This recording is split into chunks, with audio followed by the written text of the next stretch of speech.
All right, starting this thing up in three, two, one. Welcome back to the Comic Book Bullies. We're Nerd is the New Bully. I'm your host, Leroy, a.k.a. your favorite podcaster's least favorite podcaster, with my co-host. This is Eli, aka Doo Higgins. Okay. Please tell me that's not a porn name. It should be. It should not be.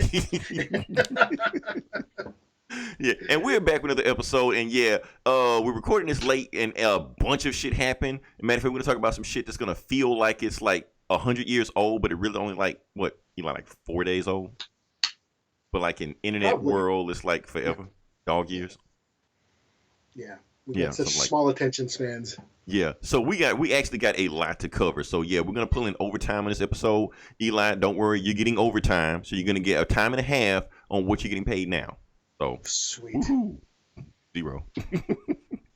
All right. So Eli, I know you got something you want to talk about, something because we had Celebrity Deathstroke 2 happen this week, and we just kind of want to briefly address it. So yeah, I'm gonna let you go first, and after that, I'm gonna talk about something. Okay. Carroll Spinney passed away. Now, I guess he was the puppeteer for Big Bird and Oscar the Grouch on Sesame Street. Oh, damn. Okay.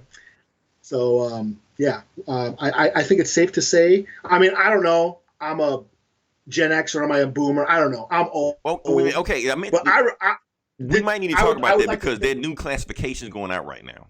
Yeah. So there's a class between Gen X and millennials. Yeah. Because basically, like, we're Gen Xers that know how to use social media, so it's going to put us in a different class. Yeah, but back to the celebrity death. But I'd like to think that, I mean, I grew up with Sesame Street. I would like to, even my kid, remember, was into Elmo, and he's a millennial. Mm-hmm. So I would like to think that most of us probably grew up with Sesame Street, at least in this country. Mm-hmm. So I think we all know who Big Bird is and who Oscar the Grouch is and who all that whole Sesame Street cast is. So I think this might hit home for a lot of us. So he passed away. He was in his 80s. But I guess what I was telling you about, I actually auditioned for Sesame Street when I was a little kid. Oh, nice. Okay. Yeah, when I was living in New York. My mom worked for the American Indian Community House in Manhattan, and they would take the hood kids, underprivileged kids to events and stuff like that. And they took a bunch of us to go audition for Sesame Street. Oh, so nice. I actually went to the soundstage. I remember we all went there, and I remember being very excited because I know what Sesame Street was. Mm-hmm. And hey, so when I'm sure, like when they asked, hey, who wants to go to Sesame Street? We're all like, fuck yeah, let's go. So I remember going there. I remember going into a building. I remember taking a fucking elevator up to whatever floor. Then the elevator. This is all at the PBS studio or whatever? Yeah. And the elevator opened, and there was the set of Sesame Street inside and upstairs a building. Did you see like Elmo like to the side smoking a cigarette or something like that? I saw them filming like a scene with Oscar the Grouch, like the Cookie Monster, and they were doing the shape or whatever, and the actors that were on the set at the time. I saw them. Mm-hmm. And then I seen the Big Bird guy without the Big Bird outfit. He was just walking around in his Big Bird legs. He didn't have the body on. Yeah, I'm pretty sure that would fuck you up as a kid. And I think it did. Because my sister and my mom tell this story, said after that, like when we left, that they said I felt sick, that my head hurted. And when they asked what was wrong, I told them that Big Bird pecked me in the head. Like Woody Woodpecker. I mean, but he didn't, did he? He did. I don't think he did, but I think it probably did fuck me up. Because maybe he did. You blacked it out or something. I don't know. Yeah, because I was little. I was like 4 or 5. I mean, I remember going there and I remember seeing all the shit, but I don't remember how I felt. Yeah. But it probably was like that episode of Family Guy where Stewie goes to that TV show that he likes and he finds, it's all fake and shit. and he starts freaking out. I wonder if that's what happened. You know, because I seen Big Bird with the dude's legs. You know, he was just wearing those legs. So it probably did like freak me out and like, this world is bullshit. You know? Nothing is real. Nothing's real. Then next year they told you Santa Claus wasn't real. Then yeah. Like my world was shattered. Right. The day my childhood ended was the day I went Big to Bird Sesame killed your Street. childhood. Yeah. But I mean, obviously I didn't get the part. You know, like I don't even remember like auditioning. But that's probably why you didn't get the part. You ran out of there saying Big Bird. Like, what the fuck is this shit? Right. Like psychologically scarred you and shit. Yeah, y'all probably wouldn't hire you either. Yeah, so who knows? Like that could have been that could have been my big break. You could have been movie star Eli right now. You know, trying to get your autograph and send some bodyguards after me or some shit. You know, that could have been me as Aquaman. You could be Jason Momoa. That's what I'm saying. Or the porn star. What did I say my name was? Oh, the porn parody. Doo-Doo Brown? Doo-Doo Higgins? Doo-Doo Higgins. Starting the porn parody of Aquaman. Yeah. So rest in peace to Spinney or whatever that guy's name was. Sorry. Carroll Spinney. Yes. Spinney. The guy, Big Bird and Oscar the Grouch. You know, yes, the guy that fucked up Eli's childhood. Yeah. Oh, that being said, now, like I said, since you had one celebrity death, it's another celebrity death I want to talk about. But Eli, this is probably the most interesting celebrity death we've ever had on this show. And the reason it's weird because I just heard about this guy like a few days ago. Even though he's a celebrity. Okay. So, have you ever heard of a rapper named Juice Wrld? No. Is this what you were telling me about? This is what I was telling you about. Okay, let me tell you about exactly. I thought you were talking about a restaurant or something. Yeah, I wish. Juice Wrld would be a nice restaurant. I mean, what do you think they would serve there? Like a juice bar. Like when you said Juice Wrld, I thought of like Jamba Juice or something. I don't want Jamba Juice. I want something like Kiwi or something like that. Kiwi with a splash of. Anyway, back to Juice Wrld. Okay, so 21-year-old rapper. He passed. Guess how he died, Eli? I don't know. Well, I hope he wasn't shot. Wasn't shot. So that means what else? Okay. Probably drugs. Drugs, yeah. Okay. So here's what happened. So he was in an airport like that. It's all allegedly. There's still no autopsy and things like that. Apparently, he was caught by the police, and they were raiding him because they thought he had drugs on him. So what they did, they said he had 7 Percocets on him at the time. So to get them away from the police, he took them all at the same time. Yeah. Oh. Yeah. Had a seizure. Boom. That's it. So here's my thing. This is the reason I want to talk about that. Because, like I said, I've actually never heard of I've heard of his name before, but I never heard of his music before. But the reason I never heard of his music before, because something about his music just rubs me the wrong way. And it's because he's he's like this new wave of like drug rappers coming out right now. Now, what I mean by that, okay, Eli, when we grew up in the 90s listening to rap music, we listened to, it was fucked up, but we listened to drug dealers as rappers. You know, always talking about dealing drugs. Still fucked up, but that's what they rap about. Or smoking. You know, a lot of them smoke. Or weed. They smoke weed. Smoke weed. Yes. Is that a drug? It depends on how the election it's goes next practically year. legal. Yeah. Depends on your state, you know. But that was then. That was in the 90s. Like I said, because we're Gen Xers or Gen Xennials or whatever you want to call us, okay? So, but now with these millennials, they don't listen to drug dealers as rappers. They listen to drug users as rappers. These rappers are just talking about drugs, and they'll say anything. They're taking everything under the sun. The other day on the radio, I'm not even making this up. I heard a rapper rap about snorting cocaine and going to a party. They didn't do that in the 90s. Like, weed was as much as it went. That was they called it a gateway drug.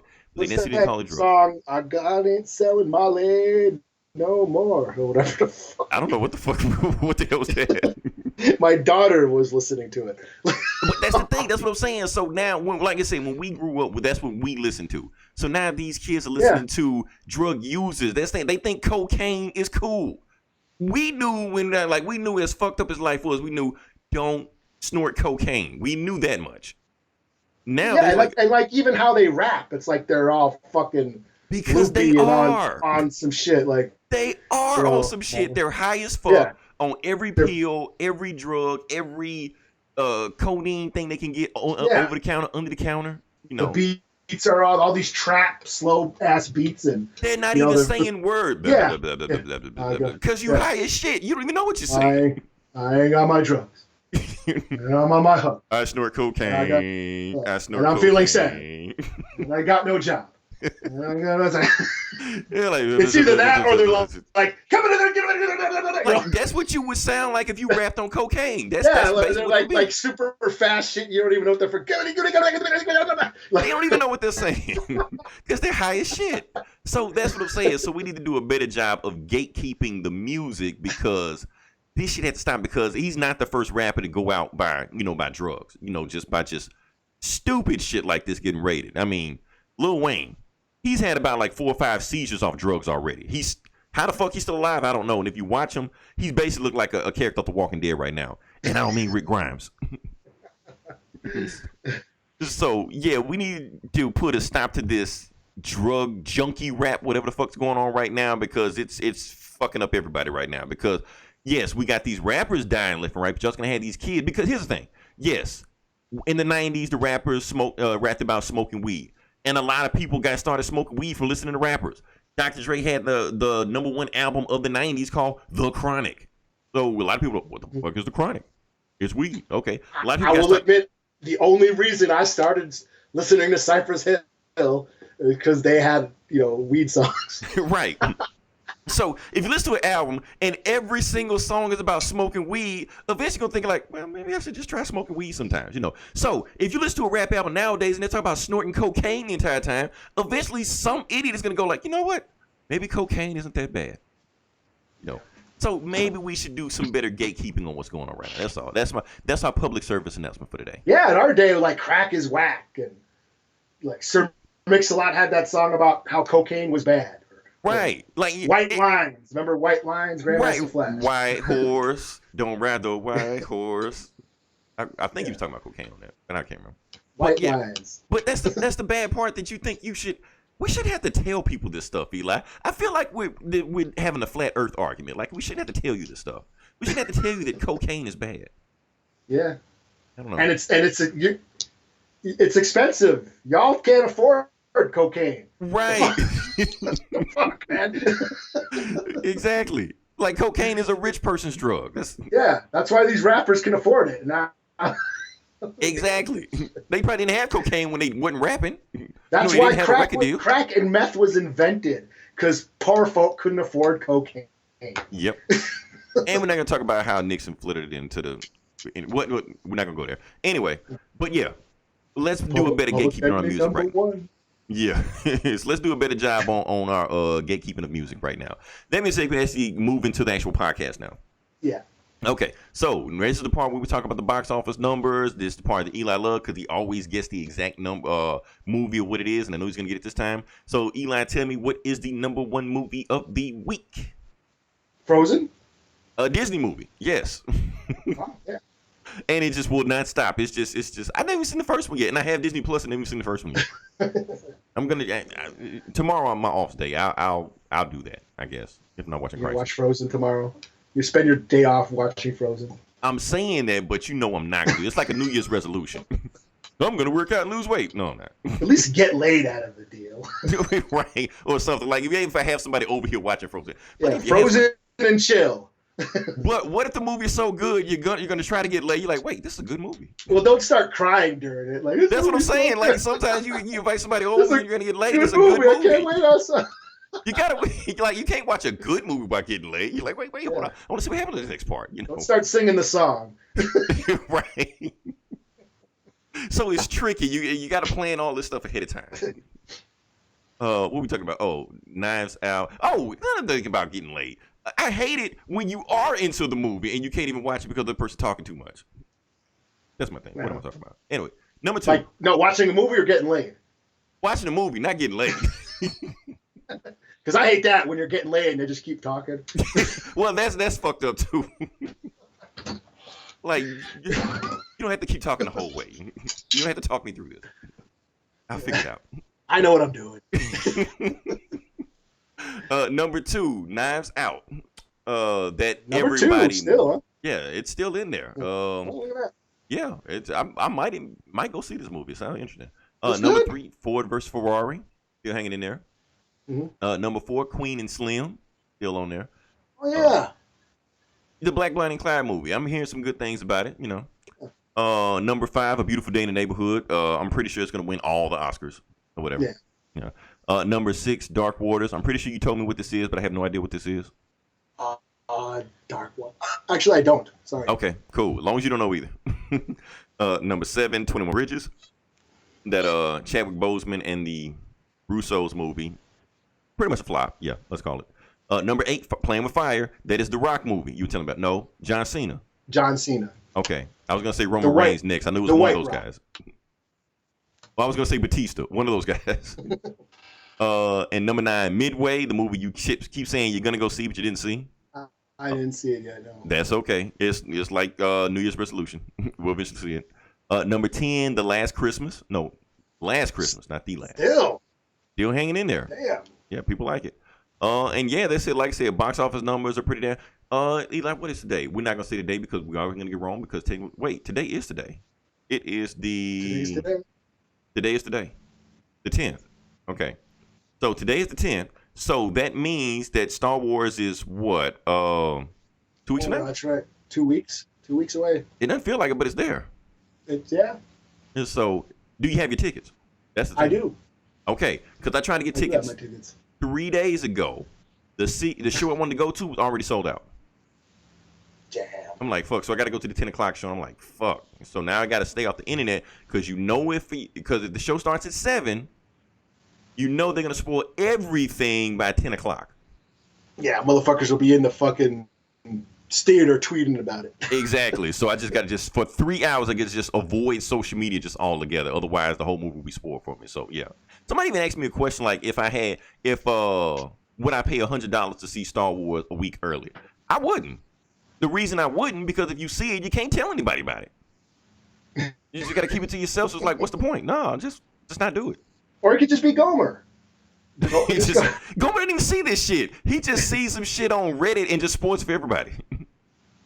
Oh, I'm sorry. The Outright Geekery website. We geek out. So what do we got?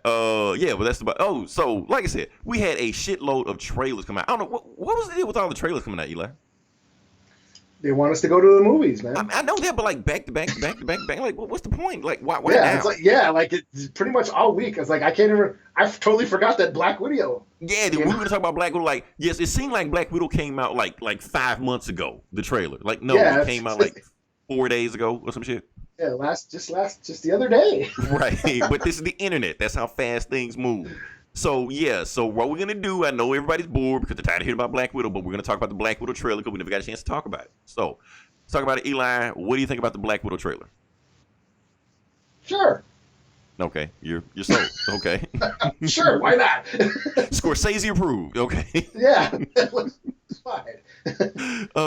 Looks like another perfectly good Marvel movie. And that's the thing. Okay, now since we're gonna talk about that, let's actually compare. Let's kill two birds with one stone. Let's knock out two trailers. I think we got so many trailers to knock out. We got two spy movies coming out roughly around the same time. We got Black Widow, and we got James Bond.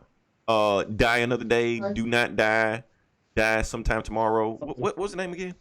No Time to Die. I think. We all die together. So whatever the name of the movie is, there's a new James Bond movie coming out and a Black Widow movie. I think they come out about a week in between. Okay, Eli, which one are you more willing to see? You got it. Gun in your head, which one you going to see? Probably Black Widow, because unpopular opinion, I never thought Daniel Craig was that good of a Bond. No! Okay, podcast canceled. Sorry, this last episode. Everybody go home. Go home, we're shutting it down. No, sorry, not sorry. Oh man, that's messed up, man. No, he's my favorite. Craig is my favorite Bond. He really is. I watched all his movies. I watched all his movies like multiple times. I liked was it Skyfall? Yeah, I think that one was really good. Yeah, I really like that. Yeah, the one where I agree with the next one. Was that the one where M died? Spoilers. Yeah, spoilers. Yeah, M died. I thought that was a good movie. Yeah, but the other ones I just thought were all right. Oh come on, Casino Royale was awesome. The Casino Royale might be the best one out of all of them. It's all right. God damn it, man. You're killing me. It's all right. Anyway, but the reason I'm putting that because you can see the difference between the two spy genres they're trying to make, because both of them are super spies. You know, it's not like a slow CIA. What was that Harrison Ford movies used to make back in the day? Clear and Present Danger and all them Jack Ryan movies. Not those.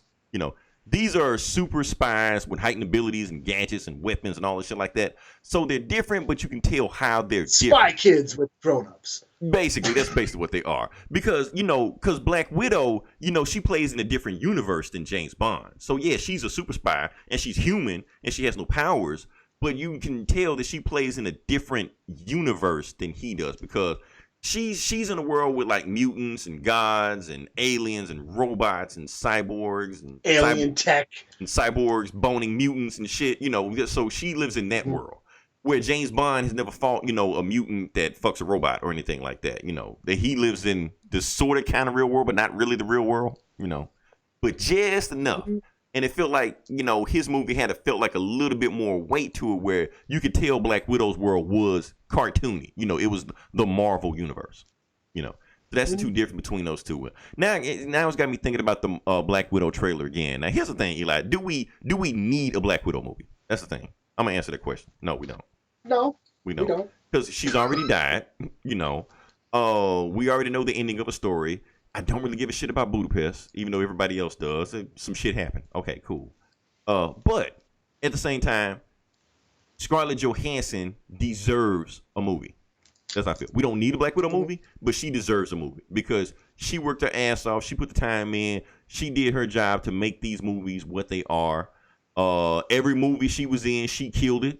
She was in Winter Soldier, almost stole the show. She's in the Avengers movie. She sticks out. She was in Iron Man 2, one of the breakouts from a bad movie, but she was still one of the breakouts in that, So yeah, give her a movie, let her get the spotlight, let her get her check. Why not?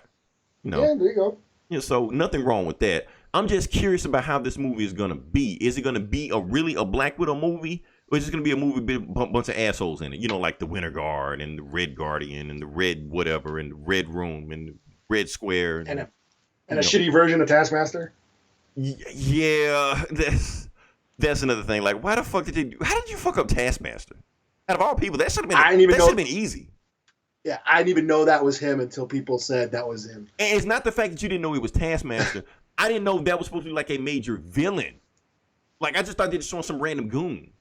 Yeah, because there was a bunch of them that looked just like him. They looked like the dudes at the end, jumping off and shooting them in the sky. They all look like Taskmaster. Yeah. So I'm supposed to know him different from the other goons in there. So when I see the trailer at first, I'm just I didn't even catch it at first. I didn't even think it was a big bad. I just thought, okay, it's just some dude, Yeah. But then they tell me, oh, that's I'm like, oh shit, yeah, I did see the behind the scenes. That is Taskmaster. So here's another thing that's gonna piss people off, Eli. And I said this again. I've already tweeted it back in April or May. I'm gonna hang on to this tweet. Watch when I tell you they're gonna make Taskmaster a woman. I guarantee you. People say, oh, you don't know what the fuck you're talking about. You don't have any proof. I don't need fucking proof. It's Marvel. If Marvel is one thing, they're predictable. On purpose. Because they got to be predictable on purpose. Because you think it's going to be her sister or that woman or whatever? It's going to be Raquel Weisz, the old spy. Yeah. It's going to be her. Yeah. Because they say she went to the Red Room like 5-6 times or some shit. And why would they get her to just be some random ass nobody spy? That doesn't make any sense. She's actually a pretty good actress. So of course you're going to get her to be the evil witch queen, whatever she's supposed to be. It's obvious. So that's the thing. Marvel, I love Marvel, but their storytelling is predictable, mainly because they're telling 50-year-old stories. So of course we already know the ending of these stories. So that's my thing. I actually hope this will be a Black Widow movie and not just a movie where Black Widow is just in another world. 'Cause that's the thing. Like, I love Black Panther. I know you hated it, but I love Black Panther. I didn't hate Black Panther. But what the fuck? I saw it twice in the theater. Once and a half, yeah. But the one thing that I did, that rubbed me the wrong way about the movie, that the movie wasn't about T'Challa. It seemed like it was about everything else but T'Challa. The movie should have been called Wakanda the movie, because it's really about Wakanda. He was just kind of just there, just walking through the motion, stuff like that. And I feel like Black Widow is kind of got to be that same movie where it's about everything else but her. She's just there to just put all these other pieces in and stuff like that. So where James Bond feels like a James Bond movie. even though they have been advertising it not as a James Bond movie. Because here's the thing, Eli. Like, are you familiar with the 007 movies and all the shit like that? I've seen a bunch, yeah. Okay, cool. You saw some of the Craig movies, so that's cool. So apparently in this movie, we never talked about this, but apparently in this particular movie, James Bond is not the 007. So the actual 007 in this movie is actually the black chick that was in the movie. And that's supposed to be like the big. I think I remember hearing something about that. Yeah, I think I heard something about that. Even though in the trailer, didn't actually never came out and said she was 007. They just said she was a 00. So maybe they changed it after the uproar, or maybe it was some clickbait bullshit to begin with. We don't know. But they're basically saying that she has replaced him as 007 because they thought he was dead or retired and left with other hands. So they just filled this position. You just gave it to somebody else. So that's going to be the whole thing right there. So people are like, oh, she's going to, and you know, the usual crowd are getting upset. The SJWs, you know, oh, you're making, because everybody wanted Idris Elba to be the next James Bond. And they said, no, he can't be him because he's black. So you're going to turn around and make a black woman 007. It's like a double fuck you, you know. Weren't they supposed to make, they were talking about making that Halle Berry movie back in the day, but they never did. Yeah, because every single movie she was in after that flopped, including the movie, James Bond movie she was in. So like, you know what? Maybe this isn't, if we saw Catwoman, maybe we're okay with that, you know. So but I still remember people bitching about it, though. Yeah, people, but I mean, but they were gonna make a spin-off movie, and that was the whole point of that movie, to be like a spin-off movie, like a pilot for her spin-off movie. But we all knew it was gonna suck anyway. So what's the point? And plus, after that movie, they kind of ended that whole James Bond series anyway. So like no reason to keep it going. That was Pierce Brosnan, wasn't it? That was like his last movie anyway. So they're gonna just completely just wipe everything away, reboot it. So there was no reason to make another Halle Berry movie anyway from that, you know. But now they have. I would have watched it. I'm just saying. Yeah. I don't know. That movie, that was probably the worst movie, James Bond movie, or one of the worst. But Halle Berry was like super fucking hot in that movie for some reason. I mean, it's Halle Berry, so what do you expect? I'm just saying, in that movie, she was like Halle Berry Super Saiyan or some shit, you know. So anyway, back to this new movie. So there's a black chick that's the new 007, and everybody's saying, "Oh, you're replacing our character. Get your own characters." I'm like, calm down. First off, they only showed her like 2 seconds in the movie. You already know what's gonna happen.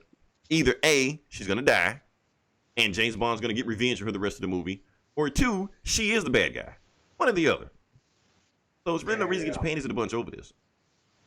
You know, because at the end of the day, it's gonna be James Bond's story. It's not like he's taking the back seat to her and it's her movie. No, she's taking the back seat to him. If anything, we should be pissed because I'm seeing all these posts about, oh, we just gonna see the movie just for the new 007. I'm like, why?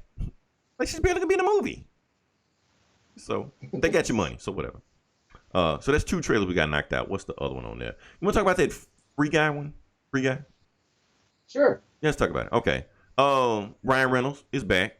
Oh, Ryan Reynolds is a genius. I'm gonna talk about him for a second. But let's talk about this movie and just talk about how much of a genius he is. He basically made. He's with Disney now. This is a Disney movie, and he basically made Grand Theft Auto. Basically. Okay. But he's an NPC, and when I mean NPC, I mean non-playable character. Not what you assholes are wanting the NPC to mean. If you don't know what I'm talking about, God bless you. You don't need to know. But anyway, he's an NPC.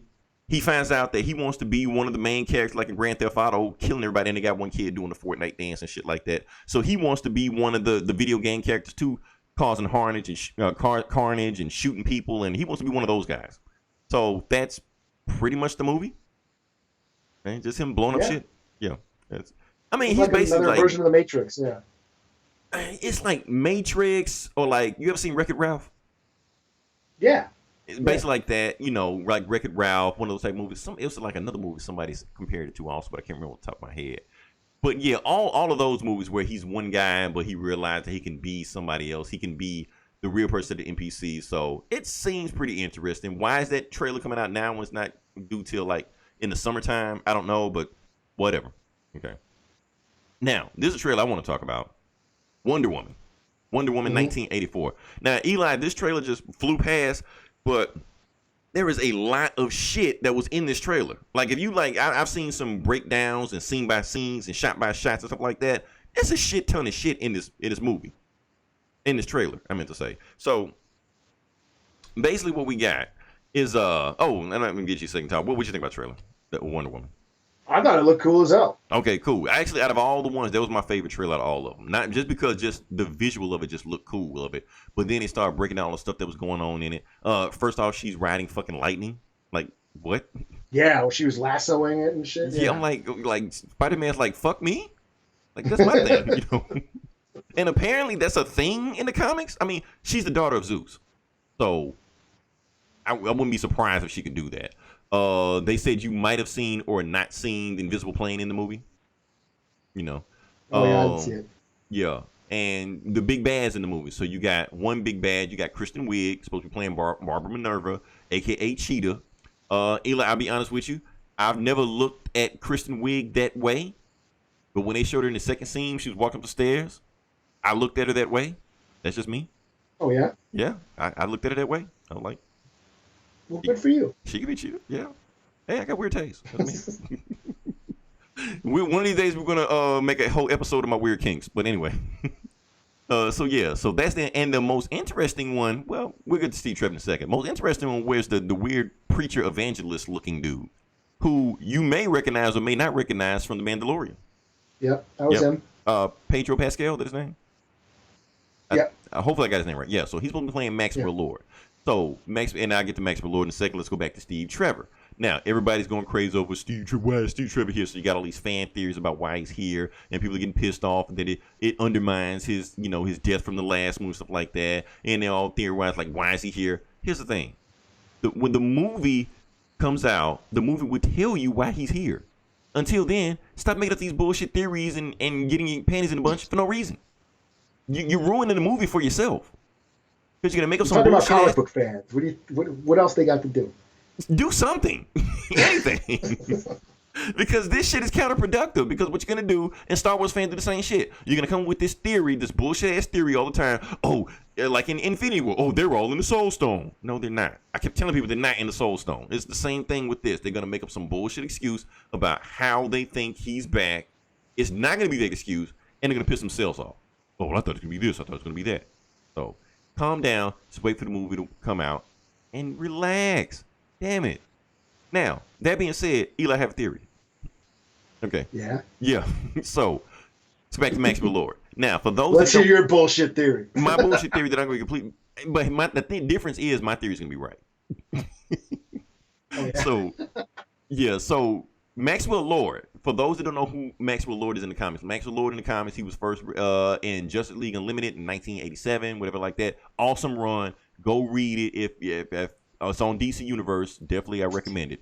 So he put the Justice League together, and it turns out that he had the powers of persuasion. Like he could suggest things and make people do or think what he wanted them to do and think. But it turns out later on, like in the 2000s, like in Infinite Crisis, or one of those crises that we'll talk about later on. It turns out he was way more powerful than what everybody thought he was. He was like a full-blown telepath. He could make you imagine, hallucinate, do whatever the fuck he wanted you to do. So he was like fucking crazy. They didn't realize that later on. And that's what I'm thinking that might be what's going on in this story, is that Steve Trevor is not there. It's like a Sixth Sense type thing. Like you think he's like Mysterio. Like Mysterio. He's an illusion. That's what I'm thinking. Because Maxwell Lord is basically planning her most wanted desire in her head, which is Steve Trevor coming back. Kind of like throw her off to his evil plan, with the hell he's got going on. So that's what I'm thinking going on. He's just an illusion. He's not really there. He's a ghost. Maxwell Lord is making her think she's there because Maxwell Lord probably has his metahuman psychic illusion powers in this movie also. We'll see. We'll see where it goes from there. And probably the same thing with Cheetah. He probably, like, Cheetah wants to be, like in the comics, Cheetah wants to be Wonder Woman. Like, she likes Wonder Woman's power. She wants to be a Wonder Woman type power person. So she becomes Cheetah and whatever like that. So he's probably doing the same thing with her. Give her superpowers and stuff like that. So I'm thinking that's where it's going to go. But like I said, I might be completely wrong, but I doubt it.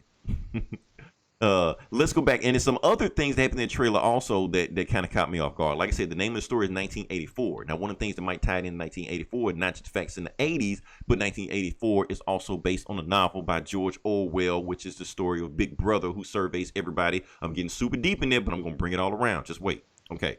So there's this satellite in in the trailer that they're helicoptering to, which may be Maxwell Lord's evil base and stuff like that. And some people think that might be Brother I. Now, in the Infinite Crisis, Oh, yeah? Yeah, maybe Brother I. Now, let me back this up. Let everybody know what Brother I is. Now, in the Infinite Crisis story, like I said, one of the crises we're going to talk about, but Brother I was actually created by Batman. Now, Batman created Brother I because he wanted to spy on all the metahumans on Earth because he flat out didn't trust their ass. So he wanted to spy and watch every one of their moves to see what they were doing. Maxwell Lord stole Brother I from underneath him and used it for his own evil purposes. And so what we're thinking is that Maxwell Lord is going to use Brother I for some evil purpose, or maybe like surveillance everybody on the planet or find out what everybody's doing. And you have Brother I surveilling everybody like Big Brother in the 1984 novel. It comes all back around. Oh, yeah. Yeah, so like I said, now that I may be wrong about. We'll see. Some of that shit I know I got right. I think about 60% of that shit I got completely right. 160% I don't know, but I'm pretty sure it's in there somewhere. So that's what I think. The whole Hawk Girl outfit she had at the end, I don't know. They said it was in Kingdom Come. I'm like, okay. So because apparently she can't fly. She still can't fly. So she need wings. Like Red Bull. So cool. Yeah. So awesome trailer. I think that's all the trailer we got out. If it's a trailer we missed, it's probably because it's stuck, so it doesn't really matter. Now, Eli, let's get into. Yeah, we don't need to talk about Ghostbusters, right? I didn't see it. I didn't give a fuck about Ghostbusters. Why are people getting so excited about Ghostbusters? They had one good movie. That was it. 2 sucked. Mm-hmm. And the new one sucked too, even worse. So I don't know why you think the new one's going to be any different. Well, you got the same people running it, same people making it. So, nah. They had one good movie. Ghostbusters was a lightning in a bottle. It was a flash in the pan. It was a one-time thing. It was a perfect storm. Just let it be what it is. Stop trying to create lightning in a bottle. Did you watch the movie that made us or whatever yet? Is that on there? Yeah. And they have a Ghostbusters episode. They're gonna have one, or it's already on there? No, it's already on there. Oh shit, I gotta see that. Now look, Ghostbusters, the first Ghostbusters is a classic. I love that movie. I'm not knocking that movie at all. I love the movie. And the thing about that movie, it's one of those weird movies that when you watch it as a kid, you don't catch all the jokes that you catch when you're older. So I actually appreciate the movie more as an adult than I did as a kid. You know? Yeah. But that being said, every Ghostbusters movie after that, I'm just like, what's the point? So it's just like one of those movies I don't really care. Maybe I'm just not nostalgic like that. I don't know. It just doesn't get me. So when I saw there was a new trailer, I didn't click it. I was like, I don't care. Matter of fact, I feel like we spent too much time talking about Ghostbusters as it is. So let's move on to the next thing. Unless you saw the trailer. I saw it. Okay, well, what would you think about it? Yeah, it's all right. What the fuck, man? Okay. Well, I guess I'm right about that. So, what do we got now? Now we can talk about what I saw, and you only saw half of, but I saw 2 of. We can talk about Crisis on Infinite Earth, the CW adaptation. And so, yeah. Now, Eli, what do you think about the first show? I know you're not into the CW lore, and I know you haven't been keeping up with the shows. What do you think about like the first episode? It was good. I haven't I haven't watched any of those shows in years. Mm-hmm. And what was the last crossover that I watched? It was like a year or 2 ago. Yeah, Elseworlds where they swap bodies and shit. Yeah, Elseworld. Yeah, that's the one. That was like the last time I watched it, and even then I hadn't kept up on the shows, but I was able to follow along for the most part. But yeah, on this one, I had no idea that Oliver had a daughter.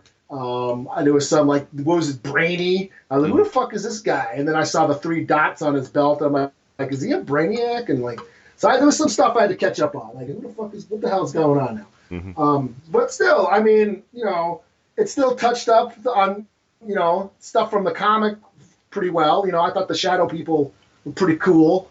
Even though they're right out of the comics, yeah. Yeah, I even though they were kind of, I think in the comic they were a little bit more powerful. I don't think they were dispatched up pretty easily. I think they was pretty much like that. They were pretty much disposable goons in the comics also. Well, Oliver was shooting them with arrows. I think you could shoot arrows, but I think the only thing was it was so many of them. But I think they individually they could be taken out pretty easily. Yeah. But other than that, the big giant towers, whatever the fuck they were called, I thought, I was like, oh yeah. So it kind of brought me back, a little bit. Mm-hmm. And And just I mean, not to go into spoilers yet, but even though I haven't watched the show in years, I found the ending of that first episode quite moving. I was like, wow, I didn't expect to be that emotionally, moved by that one scene. Don't get too excited. They bring it back the next episode. Okay. Well, I kind of figured. They find a Lazarus pit on Earth 89 or some shit, and they bring him back or whatever. Well, I figured there's going to be other one because there was another guy, but it left me wondering who are they actually? Are they going to actually kill somebody major? Are they, or who is it going to be? I mean, it's obviously not going to be Supergirl and Flash, right? Because they have shows. Yeah. Yeah. So I was like, who would they get rid of? Right, because it got to be major. Because they had some major deaths in the other one, like Firestorm died in one of those things. Yeah, and like everybody back. dies. Yeah. And so, I mean, it's got to be something other than the Titans. Like, how the fuck you don't kill the Titans? Like, they only. I mean, that didn't make it seem like, are you wiping out the DC Universe app or something? Like we're giving you a heads up, we're letting you know now. That's why there's no Swamp Thing season 2. Right. Because the crisis happened. You're right. Now that would have been fucked up if we saw Swamp Thing and then the crisis just like, don't ask for fucking season 2, it's done. That's what they should have did. Why do Titans when you got a season 3? Do Swamp Thing or some shit, and that's it. Doom Patrol or something. Yeah. But yeah, that's the thing with that one. So yeah, love the first episode. Bunch of shit that went down. I even heard that because I even watched the after show with Kevin Smith after the show when we had interviews with everybody and stuff like that, and they said actually like got Marv Wolfman, the original Crisis writer, to help out with the episode because there was a lot of stuff in there that like straight referenced the old Crisis thing, and like the old Crisis, like I said, the Shadow Demons, the Large Tower, Harbinger was in there. Pariah showed up for no reason. Yeah. Harbinger. Like, Lila. Who the fuck is Lila? That's the thing. Okay. Oh, you don't know who Lila is. Okay. Lila is Diggle's wife. Oh. Yeah, she's been on that since season 1, season 2, something like that. But the thing is, here's the thing. Was she Harbinger back then? No, but here's the thing. Harbinger's name in the comics is Lila Michaels. Oh, really? So Diggle's wife has been named Lila Michaels since she's appeared in season 1 or 2, whatever the fuck she's been in. So I'm like, how long have they been planning this? She worked for Argus or Argus? Yeah, she's like a spy or some shit. Argus, Yeah. And then in this season, it's like basically in this season, it was revealed that she's been working with the Harbinger. I mean, working with the Monitor the entire time. Yeah, and the Monitor's been on the show before. He was on there last year. Yeah. Okay, yeah, I remember seeing him before. Yeah, so like on the shows. It's been a while, but that's saying the last time you saw Monitor, it was the last time he was on there. Okay. So he basically appears like once a year. Okay. Yeah. So there's nothing you have to like really learn about him, but that's the thing. So Lila, and that's the weird thing. Like, how long have they been planning this? Because Lila Michaels' name on the show is the same as Harbinger's name in the comics, and all of a sudden he just made her Harbinger, and now she's got all these crazy ass powers just out of nowhere. And she's been working with the Monitor the whole time, didn't tell anybody, like her husband, her kids, nothing. Yeah, I just thought it was hey Lila, oh I'm Harbinger now. I'm like, really? Well, who the fuck? I just didn't remember. Like it's been so long since I didn't remember her. Oh, this happened like the episode before. So okay, yeah, I didn't. It's also like, wait, what?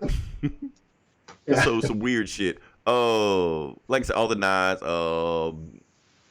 I got it, man. I wish you would have saw episode 2 because a lot of shit happened in episode 2 that I want to talk about. Can I just tell you about it? Yeah. Okay, so all the Supermens are back. I shouldn't have put an S on men's. That sounded wrong. But anyway. And Kevin Conroy makes his live action debut as Batman. Oh, really? Bruce Wayne, yeah. Because here's how they introduce him. Like, Batwoman and Supergirl. Is he in the cowl? Wait, don't tell me. I'm not gonna tell you. I'm not gonna spoil it for you. I'll let you watch it. But I will tell you this: that like they go into the mansion and you don't see him at first. You just hear his voice.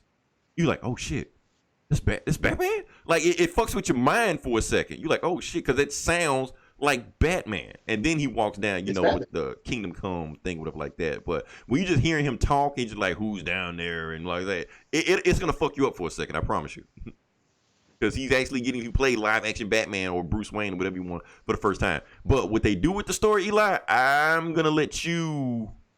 That's why I'm gonna wait for you to see it before I take it. I'm not gonna tell you what they did with it. You may like it, you may hate it. I don't know. I've been on Twitter. I'm hearing different opinions about it. I was just like, okay, I can see that. But yeah. What else? Brandon Routh is back as Superman, and but here's the Superman he's playing. He's actually playing the movie version of every Superman up to the point of Henry Cavill. So the Reeves version, he's playing the Reeves version because technically the Reeves version is the Superman Returns version. Yeah. And he makes references of all those movies, like Superman 3. He makes reference to that. He makes reference to his son and Superman Returns. All that shit. Superman. Yeah. So he's that Superman. He's the Reeves Superman. So, what else? Smallville shows up. You know, everybody got excited for that. It's funny that Lois, like the Lois of the CW, she's flirting with every multiverse Superman, like right in front of Superman. Like, don't even care.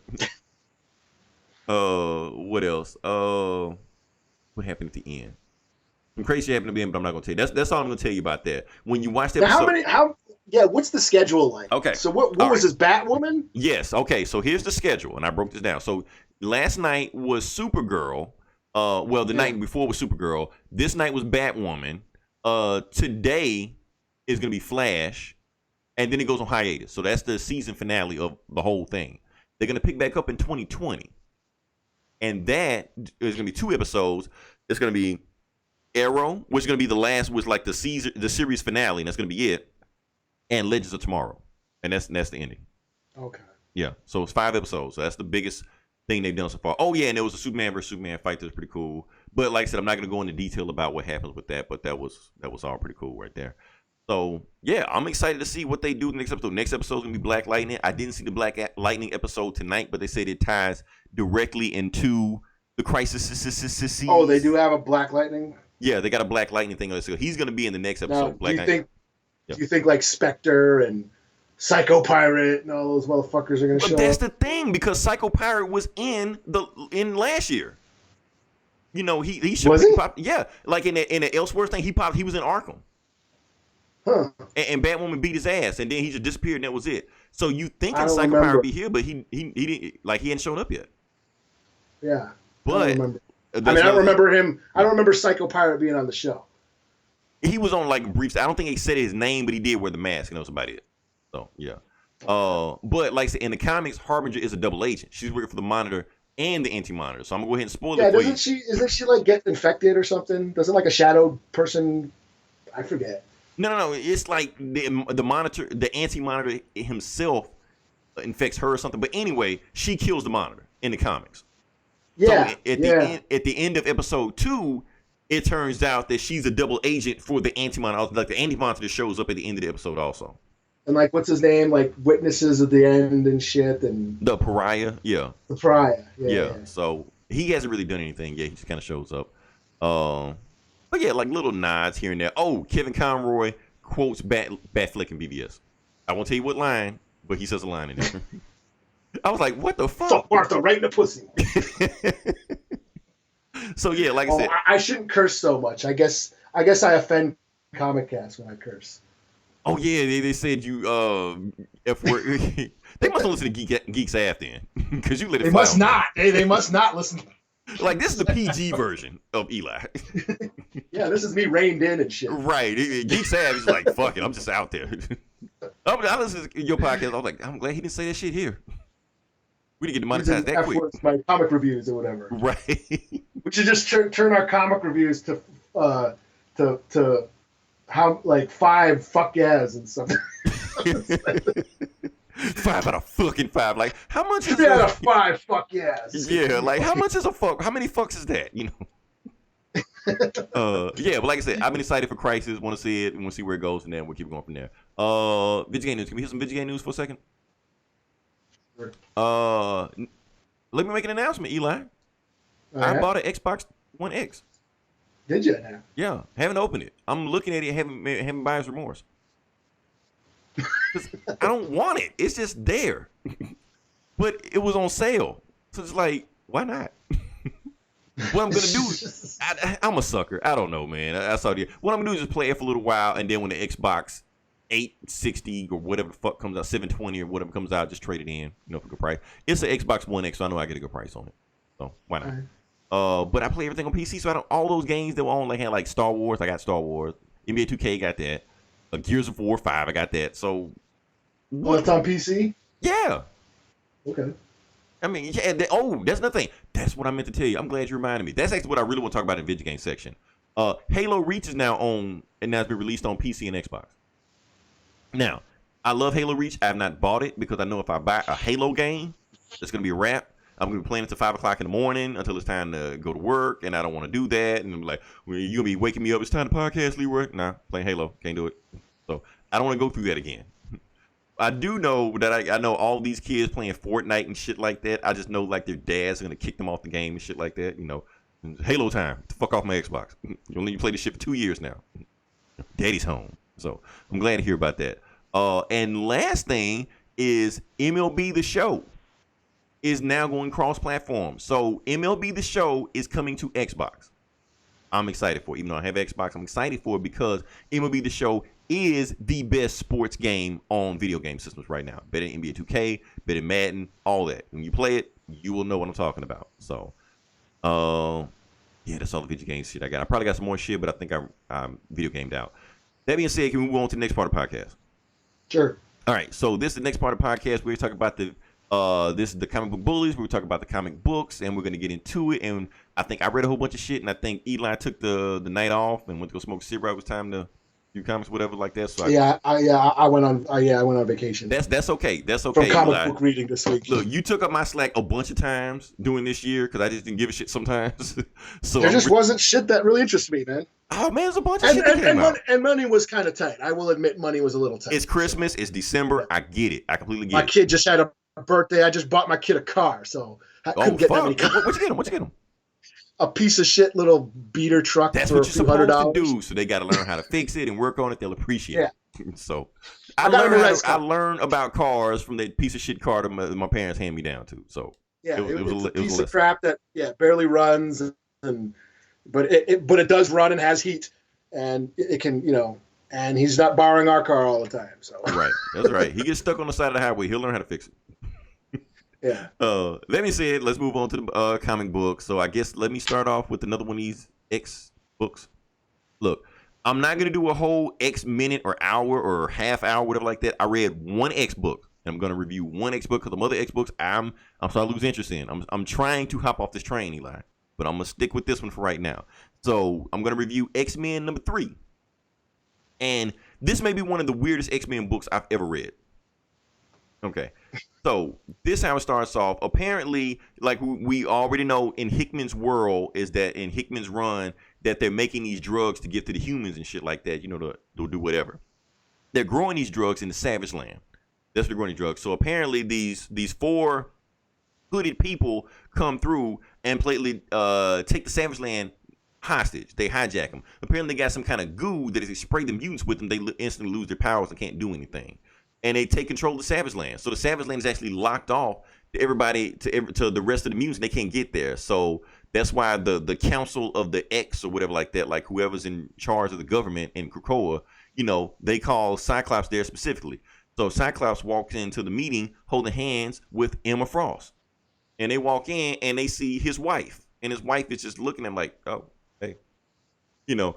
Doesn't say anything. They being all cordial shit like that. Jean Grey looks at Emma like, Emma, I love your shoes. And Emma's like, oh, yeah, I would let you borrow them, but my shoes are too big for you to feel.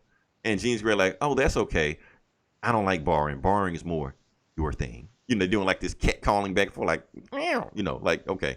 So basically, Cyclops has a side chick while Jean Grey has a side dude with Wolverine.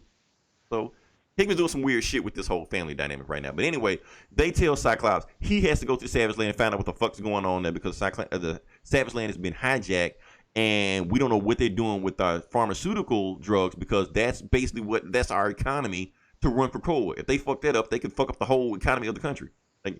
Cyclops, I'm on it. He goes down there. Cyclops goes down there, takes Emma Frost and Sebastian Shaw. They go down, but how do they get down there? Because all of the portals have been blocked out from them. So how do they get there? They teleport. They portal to Australia, where they find Gateway, because Gateway is this master teleporter who teleports them to the Savage Land. Boom, they're there. So they see the 4 people there that have taken Savage Land hostage, and the 4 people take their mask off, and apparently they're these geriatric old ladies that look like the Golden Girls. 4 of them. They're like all in their 70s and 80s, shit like that. And apparently they have taken a Savage Land hostage, and they call themselves the Horticulture. And one of them looks at Emma Frost, and she's like, "Oh, you look like a slut." Yeah, I used to be one when I was back in the 30s or 50s or whatever like that. And they was like, "Wait, what?" So they used to get to fighting with these old ladies, and these old ladies kick their ass. Because apparently these old ladies used to be botanists or, plant ladies, whatever like that. But when the mutants started, taking over, selling drugs and shit like that, it put them out of business. So they so good with plants and shit like that, since Krakoa is just one big ass plant, they learned how to hack into Krakoa. And now that they actually came to the Savage Land to take the drugs and a piece of Krakoa to learn more about them, so they kick the shit out of the X-Men and take the seeds of Krakoa and go back to where the fuck they came from. End of the book. So apparently these old ladies could destroy Krakoa or some shit like that, the horticulture. So that show back up again. Overall, 3.5 out of 5. It's a fucking weird book, but it was interesting. Cyclops with a side dude. They're fighting the Golden Girls. Golden Girls kick their ass. Sebastian Shaw's fucking useless. Yeah, it was interesting. So, yeah. All right. Well, I didn't read any Marvel. Oh, damn. Okay. So I guess I'll go to DC. The only book I read was the Green Lantern Blackstars. Okay, let's go for it. I really like this book, but I'll let you review it. Yeah, this is good. I mean, I'm gonna chime in when I need to. Yeah, Grant Morrison writing crazy ass Grant Morrison shit. And he was like really like digging into DC in his book. Yeah. Yeah. So basically, quick recap.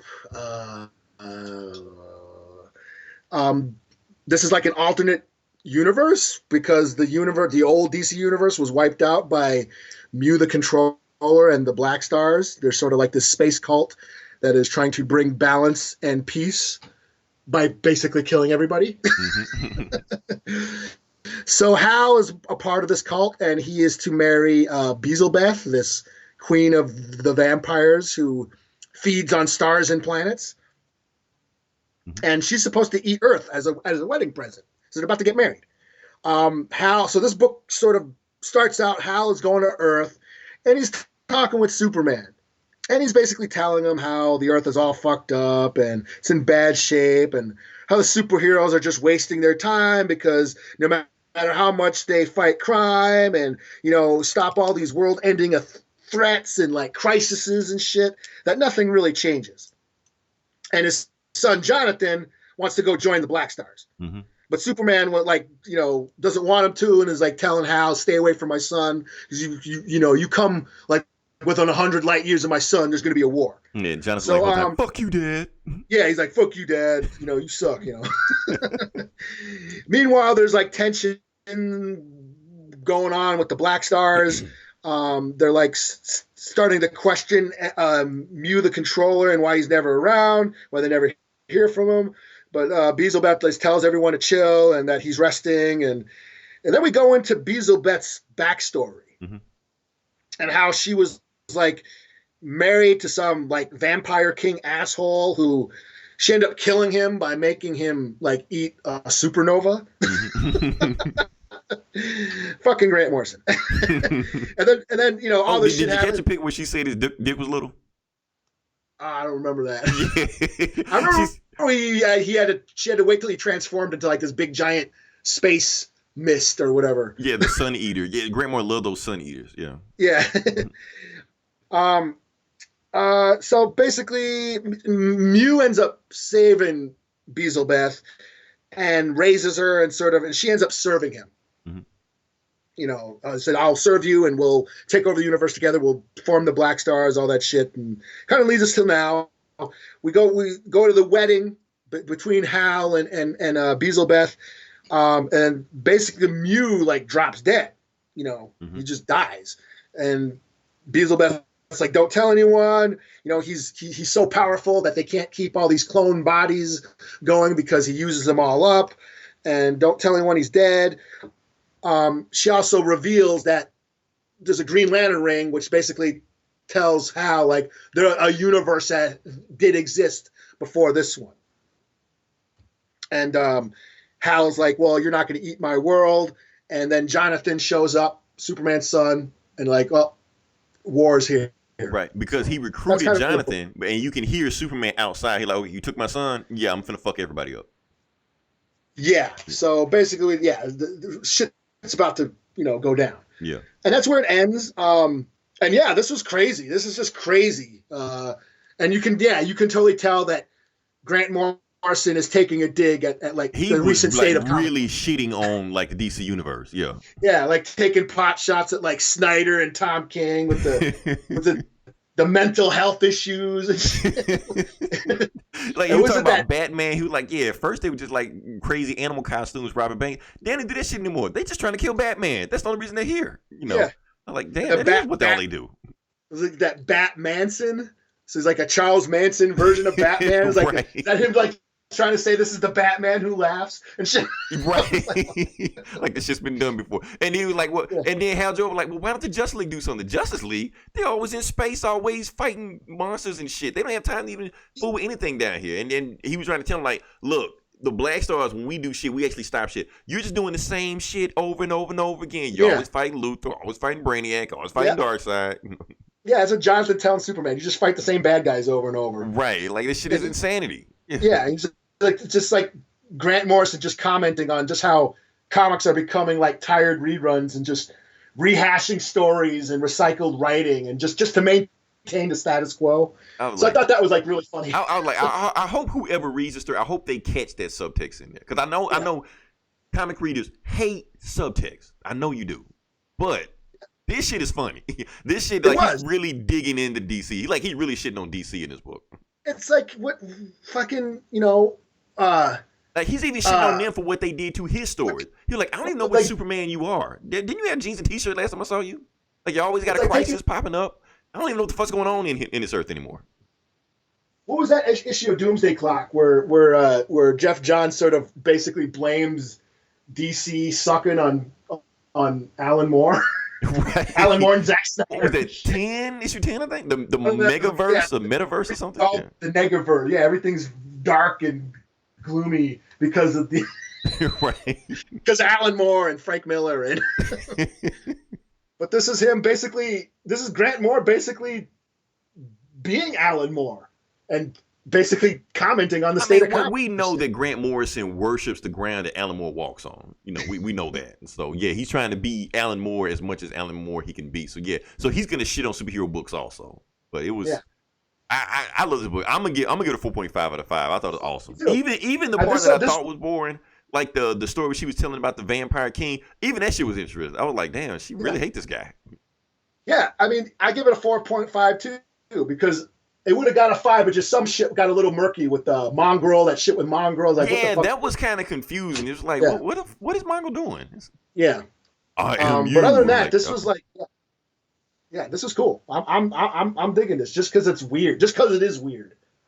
It's Grant Morrison. He's gonna mind fuck you. Yeah. All right. So next book I'm gonna review is Batman 84. I think it's 84. Let's go with 84. Let's just say it is. Yeah. That's what it is. I know you've been read this. I know you've been hearing bad things about it, Eli. I didn't hate this book. Okay. I didn't hate it. Okay. Right. So basically, what the book is. Here's the thing. You have to read the issue backwards for it to make sense. It's a manga. Yeah, basically, you got to read it from left to right like that. Because the whole book is in a rewind flashback. Like, it starts from the beginning with, like I said, like last issue was, Bruce and Thomas getting ready to fight to the death with like that. And Thomas just punches Bruce in the face, just knocks his ass out. But then it starts going to these flashbacks of how Thomas got to the spot where he is now. So it goes in the flashback of, he's been spying on Bruce the whole time. So when he proposed to Catwoman, he was there, and he talked to Bane, and he rescued Joker, and how the button issue where Reverse Flash pulled him from the other multiverse, whatever fuck like that. And then how Martha Joker shot Catwoman, and how he raised Catwoman, and how he killed all his bad guys, and how he beat Joe Chill to a bloody pulp, and he's trying to rescue his son. He's praying to his son. It's an interesting book if you read it backwards. If you read it forward, it won't make any sense, but you got to read it backwards. Anyway, said all that to say this. We go to the end. Thomas beats the shit out of Bruce, and he's telling him, look, I'm doing this for a reason. I'm trying to kill everything Batman about you so you can give up this shit, because it's not a point. Go marry the girl. Go raise your son. Leave this shit behind. Stay down, stay on your knees, and don't get back up. Don't fight me again. And the book ends with Batman just on his knees kind of deciding what he's going to do, the end, or to be continued. So, what a bad book. What a bad book. Not Tom King's best. And I do kind of feel like Tom King, okay, you know how you're getting ready. It's 4 o'clock. And, it's 4 o'clock, and, you get off at 4:30 or 4:15, and you about to ride the clock. I do kind of feel like Tom King is riding the clock, because he's got, like 2 or 3 issues left. So this does feel like he's kind of riding the clock, but I like the issue. It was easy breezy. Just read it backwards. That's all I'm going to say. If it's a 3 out of 5 if you read it regular, but it's a 3.5 out of 5 if you read it backwards. That's all I'm saying. So average as fuck. Right. So yeah, that's what I got. You got any more books? Or? What did I read? Oh, Vamperonica. That's okay. Right. Let's see what Vamperonica. So this is Vamperonica, New Blood, #1, a new story arc, kind of continuing of the Vamperonica and Jughead crossover that we had, where Veronica gets sucked into an alternate parallel Riverdale universe and fights werewolves, and then by a satanic spell book, she gets sucked back into her regular universe. And we basically get a little bit more backstory about her family history. It turns out, Veronica comes from a long line of vampires, and her great grandpa was like the very first vampire to ever come to America. And meanwhile, there's another vampire and his gang are kind of going after her, and they want some sort of revenge. So they have a vendetta against her family. And he shows up at the end to confront her, and he just simply says, you will reap what you have sown. And that says to be continued. Pretty cool. There was lots of recap there's like stuff that we already knew from the last story arc, which I think they could have just said like in an introduction, but we spent like 3 or 4 pages kind of rehashing what happened.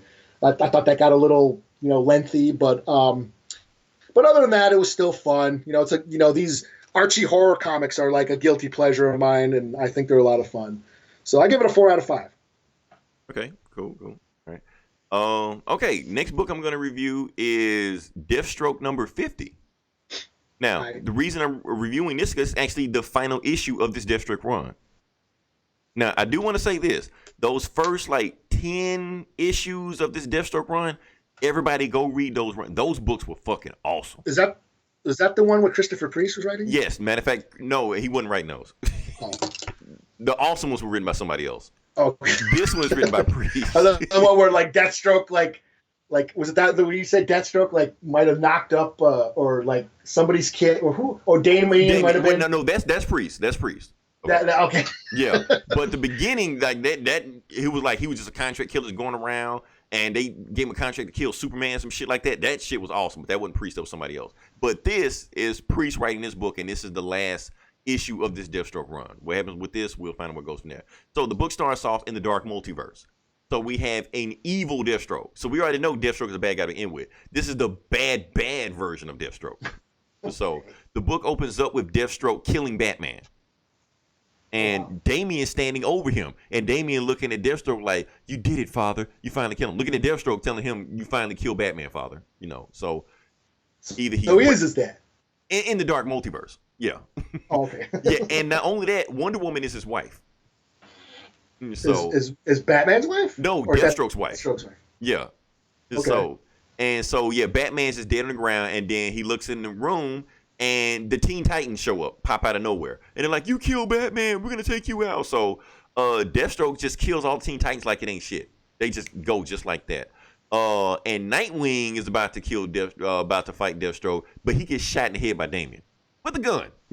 You're like, I never liked your bitch ass anyway, So he's dead. So there's only one Titan left, and it's Raven. And Raven's like, you know what? The Titans gave their lives a sacrifice so I can have time to make this spell to get you the fuck up out of here because you're too evil. I'm gonna send you somewhere else to get you out of here. So she sends Deathstroke to the regular DC universe. So he pops up, and apparently he's at war with our Deathstroke, the regular Deathstroke. So they fight and shit like that, and they realize we're not gonna get nowhere. We're too evenly matched.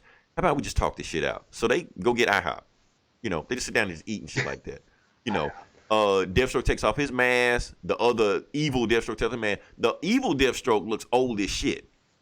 But the new Deathstroke, basically, he looks at him. He's just like, you look like you're 35. Yeah, so does Tom Cruise. I'm like, yeah. It's because our Deathstroke has a healing factor that makes him look younger than what he is. He really like in his 50s and 60s, but didn't look like it. Meanwhile, the other guy looks like he's in his 50s and 60s. They're the same age, but one looks older than the other one. And he's like, well, what do you want? He was like, well, I can't go back to my universe because they locked me out, so I'm just going to just cause havoc here. He was like, well, I got a plan. How about we try to send you, we find some kind of teleporter, send you back to your Earth. Okay, we'll do that. So they go to this evil scientist lab. They find this guy. They call their Raven, the Raven of this universe. And they're like, send him back to his universe. And she's like, all right, could, but I don't want to. Like, why not? Because he's evil. If I send him back, he's going to kill a bunch of more people. So y'all have fun with him. And she just leaves. And so the other Deathstroke and Deathstroke like, well, what do we do now? We're like, well, we're Deathstrokes. What do you think we're going to do? Fight to the death. Okay. So just go to the pit in the bottom and just fight to the death. They get some good shots in on each other, but eventually the old Deathstroke has a heart attack. Just dies. That's it. Okay. So, yeah. So that's the end of that fight. So now Deathstroke's is like, well, fuck it. There's nothing left for me to do. So the book ends with, it's Christmas Eve. So Wintergreen comes in. Wintergreen is like his Alfred, his sidekick, whatever like that. So Wintergreen comes in. He sees Deathstroke, or Slade. He's Slade now, making a turkey, for Christmas Eve. He's back with his ex-wife, his kids, Rose and Jericho, the big members of Teen Titans. They're sitting on the couch playing Xbox, Jericho's cheating, whatever like that, but they're just playing the Xbox. Slade is sitting down on the couch, drinking a beer, watching the game, Wintergreen and his ex-wife are talking about, well, I'm thinking about getting back, with the Pentagon. I had a contract with them before. Now that Slade's retired, we need to get some income, stuff like that. And Slade is looking at his sword that, he hung up on the mantle because he's like, I'm done with this Deathstroke shit. I'm done. So he's sitting there drinking a beer, watching the kid play the game, watching his wife have a conversation. And they're like, the turkey's ready. So he goes get the turkey. But on the way out, he takes his sword and leaves the door open. He dips. He's gone. They're like, fuck. And his fans is like, well, he lasts longer than we thought he would. So, and the page ends with Deathstroke on some kind of assassination mission, doing whatever the fuck. So, yeah, that's it. So, all right. Cool book. Like I said, I didn't know what the fuck happened earlier. It's cool. Deathstroke versus Deathstroke. Cool ending. Priest wasn't convoluted as he usually is, so I'm gonna give it about a 4 out of 5. Yeah. All right. Shoot. I guess back on me. Oh, I got this. Kill Whitey Donovan. Oh yeah. Go do that one. Yeah. From Dark Horse. Kill Whitey Donovan, #1. This period revenge story taking place during the Civil War in the South. This woman named Annabelle. She's like this, or Anna. She's like a Southern belle, and she wants revenge on some dude named Whitey Donovan. Okay. And I guess this guy drove her sister to commit suicide. I guess. She teams up with this runaway slave woman named Hattie, and she agrees to help her because Hattie wants revenge on Whitey Donovan too. We don't know why. So they just go on the run in the South during the Civil War. Kind of on the run from the slave masters, and and that's basically the setup. That's all that happens. It ends with they're being chased, and Hattie gets shot. That's kind of where it ends. But there wasn't. There's some interesting stuff about slavery and the racism of the time, and then there was they had this interesting conversation between Annabelle, the white woman, and this slave Annabelle is crying, about some shit, and Hattie's just like, okay, quit your crying shit, because we got a long way to go. What are you crying for? You got a world, you got a home to go back to. I'm a black slave in the South, running. You know what I'm saying? You know what I mean? So that just that classism and that perspective clashing. Those two perspectives. Kind of at odds with each other. I thought that was pretty interesting. Like you're a white woman in the South. You're fine. I'm a runaway slave. I'm dead, basically. And then she gets shot. She ends up getting shot. So basically, what are you bitching about?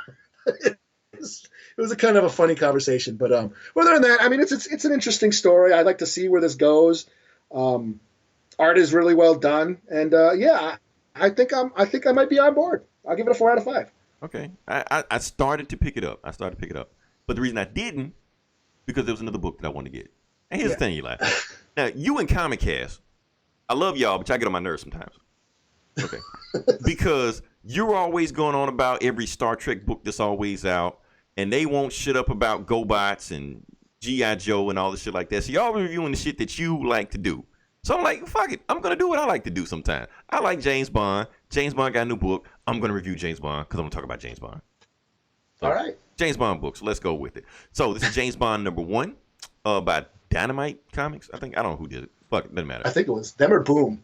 One of them. Boom, Dynamite, TNT, somebody did it. IDW. Somebody did it. So the book opens up exactly how you expect a James Bond book to open up. James Bond is banging somebody's wife. The dude kicks in the door, him and a bunch of goons. James Bond jumps out the window. They're chasing after him. He blows up something, throw him off there, and he gets away. Okay. That's it. 3 weeks later, we cut to something else completely entirely different. Apparently, we are at some kind of museum, and a painting has been stolen. So it's called the Rothko. The Rothko has been stolen. So this insurance fraud agent has came in named Brandy Keys. She's come in to investigate, and she's saying, yes, somebody stole this painting. Some foul play going around here, but I don't know exactly what happened. They were like, well, you better find the painting because that's your job. When they leave, she has this associate named Reeves, and she asks Reeves, oh, now how would you pull this job off? He goes to this whole bunch of scenarios. She's like, nah, that wouldn't work. Nah, that wouldn't work. Nah, that wouldn't work. He was like, well, what if they took the painting out and swapped the painting out with somebody else and had a driver on the payroll? She's like, that might work. So they find out who was on route to like deliver the painting to the museum, and they go to that trucking company. They get the name of the person who did it, and they go to his apartment. They find like something ain't right here. It's a little bit too clean, but they find out where he hangs out every Thursday. They hang out at some kind of pool hall. So they go to the pool hall. They find the guy, his name, I think Thomas Patel or something like that. I may be fucking his name up, but whatever. They find Thomas Patel. They start asking questions, and he's like, who sent you? Who sent you? And Thomas Patel just pulls a gun out, and they're like, whoa, calm down. Now notice all this talk I'm doing. Who have I not talked about? James Bond? Yeah.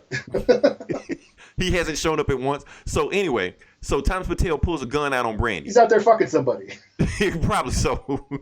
Like, oh, I didn't know I was supposed to be in this book, And so he pulls a gun out on Brandy Keys, and Brandy's like, whoa, wait a minute.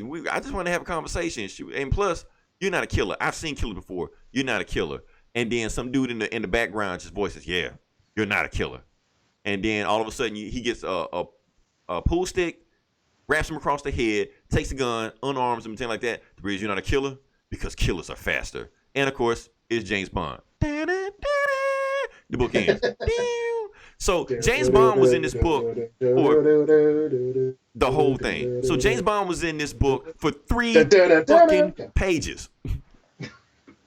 I bought this book, and he was in the book for 3 fucking pages. It's about a chick named Brandy Keys. I didn't want to read a book about fucking Brandy Keys. I want to read a book about James Bond banging chicks, shooting people, jumping over beds, and getting in death traps. None of that shit was in this book. It's a fucking.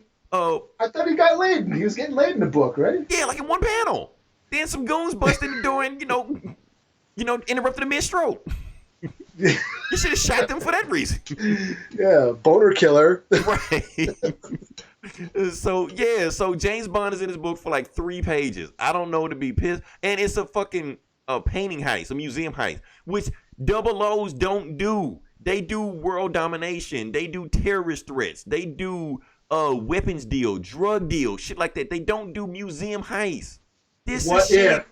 What if that painting is like a map to some secret lair, Nazi lair with some weird weapon? Don't do that. Don't do that. I know what you're doing. You're trying to get me interested in the number in issue 2 to see where this shit goes. Like I don't know yet. I'm undecided.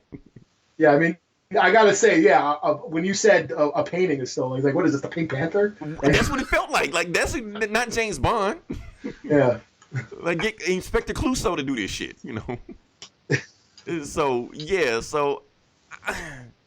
overall, actually, once I got to read it twice. The first time I read it, I was fucking pissed. I did feel like I got bait and switched. I'm like, you're ripping me off for this. But I reread it again. Who does he look like? I'm looking at the picture. Who? Just random white dude number, like a character select screen you make on any random video game. Doesn't look like Bond. Like he doesn't look like any of the He doesn't look like Daniel Craig. Well, that's the thing. They might not have the rights to him. Because a lot of the times when they make these video games and they make these characters, like they don't have the likeness to the actual actors. Like if you play the original GoldenEye on N64, it's just a random dude. You know, it doesn't look like Pierce Brosnan. Yeah. So they probably do the same way here. Yeah. Doesn't look like Roger Moore or Sean Connery. Right. Who's that, Lazenby or whatever? Right. Like make him Lazenby. Nobody cares. So yeah, but he just looked like just random white dude. So it's just like he's just Bond. So whatever. Eli, I don't know, Eli. I felt like I got right when you give an indie book a chance. I get an indie book, and this is what I get: Brandy Keys in the museum heist. Fuck, I'm going back. You didn't like this book, but you liked the Batman book. I mean, because at least the Batman gave me, I can read it backwards. This read it forward, backwards, whatever the fuck. James Bond doesn't show up in the book. Oh man, all he does is bang a chick and beat a dude with a pool stick, and that's 2 panels. That's it. Fuck man, I'm going back to Superman. Oh shit. Oh, anything else we got? I'm booked out. I'm booked out myself. I read my 3 books, right? I did 3 books. Yeah, that's all I read. I did 4 because you did one of mine, so that's cool. All right. Let me say, if you listen this long, definitely like, share, and subscribe. Definitely listen to our other podcasts. We have our sister podcast, Geek Sav. Like I said, this is the PG-13 version of Eli. You want to hear the NC-17 version of Eli? That's where you want to go. The Triple X. That's it. Let my balls hang loose on that. Exactly. He's naked on every single Anthony's episode. Worse. Shit, Anthony's worse. You guys I don't know about what and what, you know. You should hear Anthony when we're not recording. Okay, maybe that's what it is. Like, whoa, we can't say that. Yeah. I can see it now. The views of Geek Savs. I forgot where I was going to now. But anyway, we have Comic Cast. We have This Geeks and Comics. They dropped a new one, so definitely listen to that. We have which one is the Transformers one? Instruments of Destruction. That one, yeah, the one G.I. Joe and everything like that. Get Valiant, like I said, they had the creator or the money maker of Valiant, whatever like that, a couple weeks ago. Definitely listen to that. The CEO, ex-CEO, whatever. Hoodoo TV, are they still a thing? I keep saying them, but I haven't heard anything from them. There's like a couple new ones on there, like a Geekend update or some shit. Fuck, maybe we need to start promoting I saw something popped up. Something popped up on the feed. I was like, yeah, we need to start promoting that. Yeah, let's promote that. Outright Geekery, yo. It's a bunch of them. I don't know. One-stop shop. Yeah, anything you want, we got it. Yeah. Come on, do the theme song like you do on Geek Sav. You always got a special theme song. I just got just random shit like